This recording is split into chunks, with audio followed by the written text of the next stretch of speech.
যারা নিজেরাই নির্বাচনে বিশ্বাস করে না, তাদেরকে আবার আপনি নির্বাচনে আনবেন কিভাবে?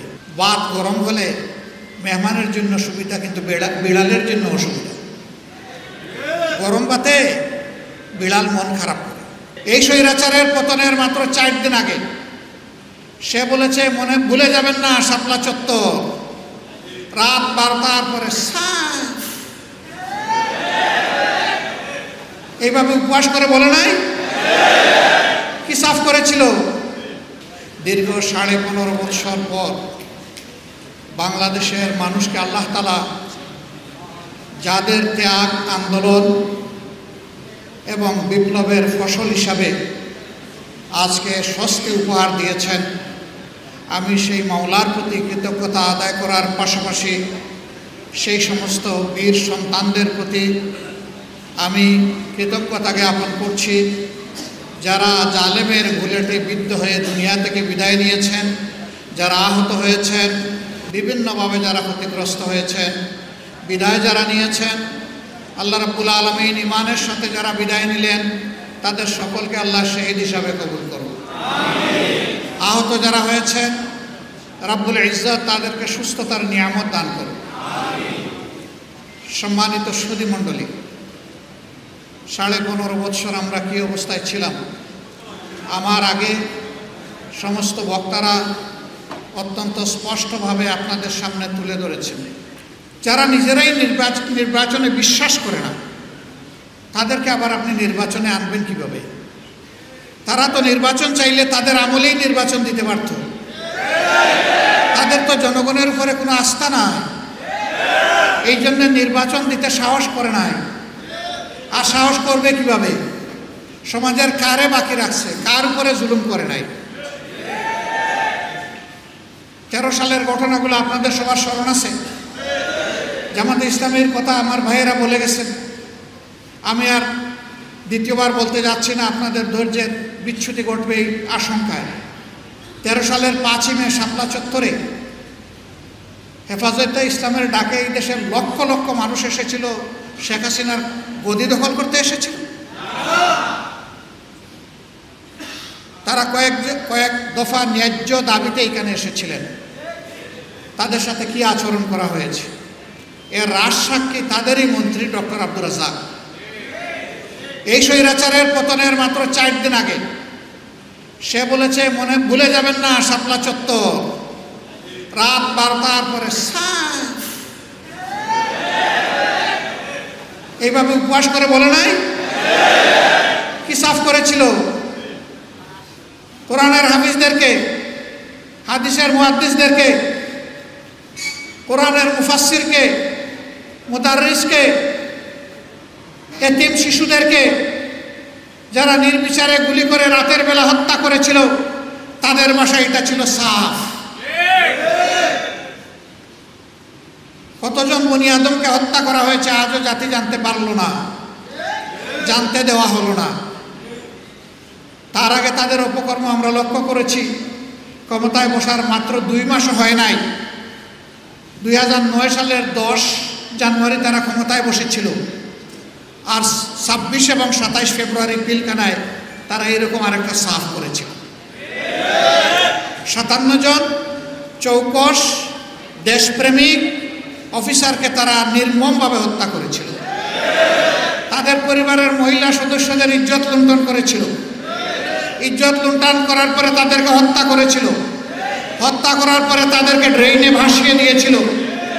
অপকর্ম ঢাকার জন্য এবং খুনিদেরকে আড়াল করার জন্য 1.5 ঘন্টার জন্য সারা এলাকার বাতি নিভিয়ে দেওয়া হয়েছিল। এয়ারপোর্টে একটা এয়ারক্রাফট রেডি ছিল। এর জবাব এই জাতিকে পেতে হবে ইনশাআল্লাহ। সম্মানিত সুধী মণ্ডলী, কেন সেনাবাহিনীর উপরে তো রাগ কেন? কারণ আমাদের সেনাবাহিনীর দেশপ্রেমিক। আমাদের সেনাবাহিনীর লড়ে যাওয়ার ঐতিহ্য আছে। দেশের ক্রান্তিকালে তারা ঝাঁপায়ে পড়ে, এবারকার বন্যায়ও আমরা তাদের সেই কর্মগুলো দেখেছি। এরকম একটা সেনাবাহিনী সবাই সহ্য করতে পারবে না। একটা প্রবাদ আছে, বাত গরম হলে মেহমানের জন্য সুবিধা, কিন্তু বিড়ালের জন্য অসুবিধা। গরম বাতে বিড়াল মন খারাপ করে। দেশপ্রেমের এই স্তম্ভটাতে আঘাত দিয়ে তাদেরকে ক্ষতিগ্রস্ত করা হয়েছে। আরেকটা গর্বের বাহিনী বিডিআর ষড়যন্ত্র করে তাদেরকে ধ্বংস করা হয়েছে। আজকে বিডিআর নামের কোনো বাহিনী বাংলাদেশে নাই। এই নামের মধ্যে একটা শৌর্যবীর্য ছিল, তেজ ছিল, বীরত্বের মানসিকতা ছিল। এখন বানানো হয়েছে বর্ডার গার্ড বাংলাদেশ, মানে সীমান্তের চৌকিদার। কোথায় বিডিআর আর কোথায় চৌকিদার। লোগো বদলানো হয়েছে, ড্রেস বদলানো হয়েছে। একটা বাহিনীকে ষড়যন্ত্র করে শেষ করে দেওয়া হয়েছে। কারা করে? শিবে আবু তালেবে, মুহাম্মদুর রাসূলুল্লাহ সাল্লাল্লাহু আলাইহি ওয়াসাল্লাম এবং তার বংশের 30 জনের অধিক মানুষ, শিশু থেকে বৃদ্ধ, যারা 3টি বছরের অধিক সময় বড় কষ্ট করেছিলেন। আরবের জালিমরা তাদের সাথে সমস্ত লাইফলাইন কেটে দিয়েছিল। পানি বন্ধ, খাবার বন্ধ, সব ধরনের ফলমূল বন্ধ, দেখা সাক্ষাৎ বন্ধ। অল্প দিনের মধ্যেই যার ওষুধ নিয়ে গিয়েছিলেন সব ফুরিয়ে গিয়েছিল। তারপরে গাছের পাতা, ঘাস এবং গাছের ছাল, এগুলা ছিল তাদের খাবার। এইটাও যখন পাওয়া গেল না, তখন মরা পশুর শুকনা হাড্ডি তাদেরকে চিবাতে হয়েছে। ওইটা ছিল জেল। যেই মুমিনদের সামনে ওই জেল আছে, এই মুমিনরা দুনিয়ার এই পাতলা জেলকে কোনো পাত্তাই দেয় না। সম্মানিত ভাই ও বন্ধুগণ, কিন্তু দুঃখের বিষয়, আমি বলছিলাম যে হেফাজতের সেই ঘটনার পর অসংখ্য আলেমকে গ্রেফতার করা হয়েছে, মিথ্যা মামলা দেওয়া হয়েছে, উদ্দেশ্যমূলক হয়রানিমূলক মামলায় তাদের কাউকে কাউকে মৃত্যুর দিকে ঠেলে দেওয়া হয়েছে। আবার 22 সালে একই ঘটনা ঘটানো হলো, অসংখ্য আলেমকে জেলে নেওয়া হলো। সৌভাগ্যক্রমে আমিও তাদের জেলের সাথী হয়ে গেল। বিভিন্ন সময় যখন আদালতে তাদেরকে হাজির করা হতো, তখন চোখের পানি ধরে রাখতে পারতাম না। বিজ্ঞ, প্রাজ্ঞ, বয়স্ক আলিমদের পায়ে বেড়ি, হাতে কড়া।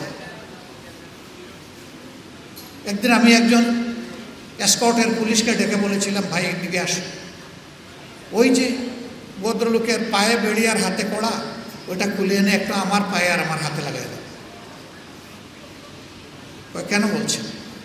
আমি বললাম যে ইনি কোরআন হাদিসের উস্তাদ, ইনি হাজার উস্তাদের উস্তাদ, হাজার সাগরিদের উস্তাদ, তালাবার উস্তাদ।